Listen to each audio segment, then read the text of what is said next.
محترم دوستو، social media کا دور ہے. ہر بندہ یہ سمجھتا ہے کہ مجھے سب کچھ آتا ہے، کتنے بڑے مسائل کیوں نہ ہوں، ملکوں کے مسائل کیوں نہ ہوں، مگر ہر بندہ کہتا ہے کہ مجھے سب کچھ معلوم ہے، مجھے اس میں بولنے کا حق ہے. اللہ پاک معاف کرے. آپ اندازہ لگائیں، مدینہ منورہ علم کا مرکز، تابعین کا زمانہ، تبع تابعین کا زمانہ. اس زمانے میں اگر طلاق کے مسئلے کے بارے میں بھی اگر پوچھا جاتا تو وہاں پر صرف ایک بندہ تھا پورے مدینہ منورہ میں، ایک بندہ جو کہ مسئلے کا جواب دیتا، طلاق کے مسئلے کا جواب دیتا، جو کہ ایک نجی مسئلہ ہے، اور وہ بندہ تھا حضرت سعید بن المسیب رحمۃ اللہ علیہ. باقی سب خاموش رہتے، کہتے کہ ان کے پاس جاؤ.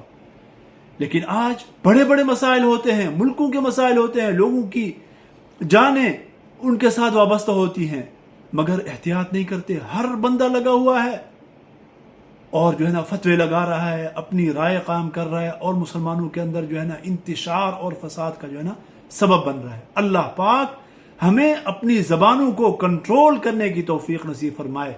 آج زبان بندی کی بہت زیادہ ضرورت ہے میرے محترم دوستو.